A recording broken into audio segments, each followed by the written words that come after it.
Lucifer.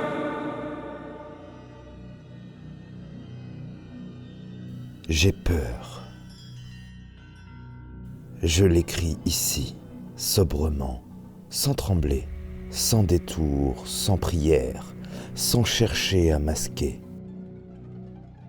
Car ce que j'ai vu ce jour-là, je l'affirme, défie la nuit, les enfers et leurs abîmes.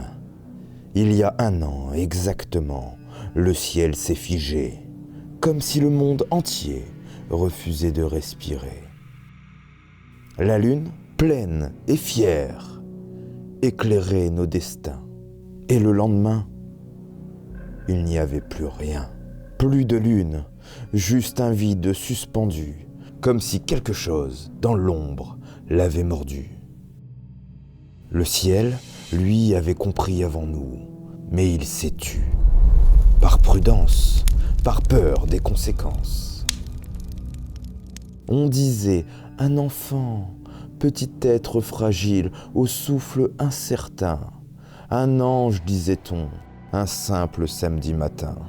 Erreur, car elle est née. Et depuis, nous ne dormons plus très bien. Au début, les signes étaient subtils, presque beaux. Une beauté étrange, un éclat trop nouveau. Une pilosité dense, presque surnaturelle, qui n'ôtait rien, au contraire, à sa grâce irréelle. On aurait dû fuir, mais on a souri. Toujours cette erreur humaine, confondre la grâce avec l'abîme qui chemine. Elle a refusé le sommeil avec une élégance rare, comme si fermer les yeux relevait du cauchemar. Elle a décrété sans débat ni compromis que notre lit deviendrait son empire infini. Elle s'y étale en étoile souveraine, reine miniature d'une guerre souterraine. Nous dormons aux marges de son territoire, tolérés à peine dans son histoire. Puis vinrent les méthodes. Oh, les méthodes. D'une précision presque scientifique, elle cible les paupières dans l'aube critique et y glisse ses doigts, froids comme le matin, comme pour vérifier si nous sommes encore humains. Coucou, c'est le loup.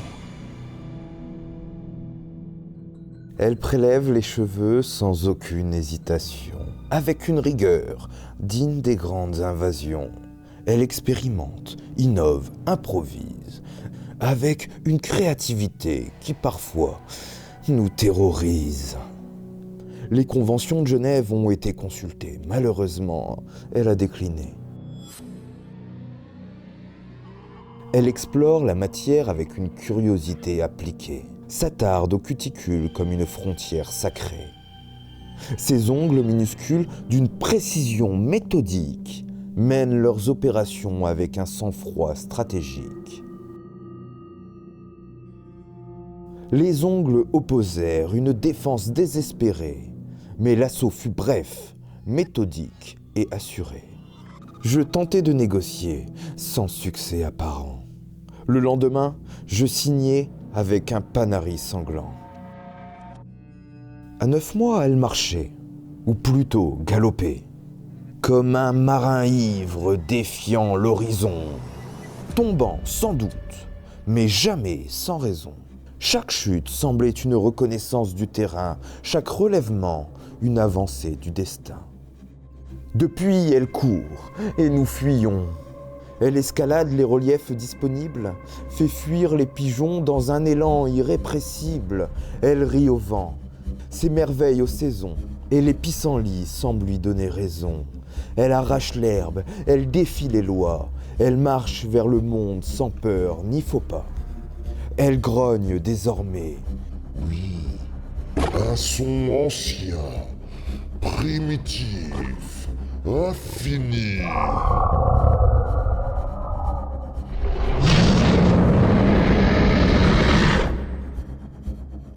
Depuis, ses dents nouvelles, brillantes et tranchantes, quelque chose en elle s'est fait plus inquiétant. Parfois, dans l'ombre, j'entends distinctement tes griffes affûtées crisser lentement.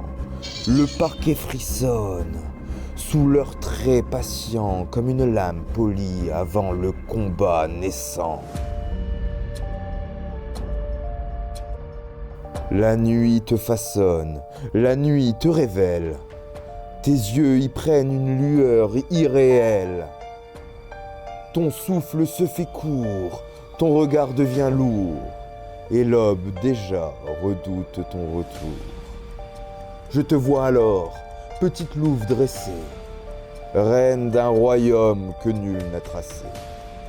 Tes pas sont furtifs, ton instinct souverain, et le monde lui-même s'écarte de ton chemin.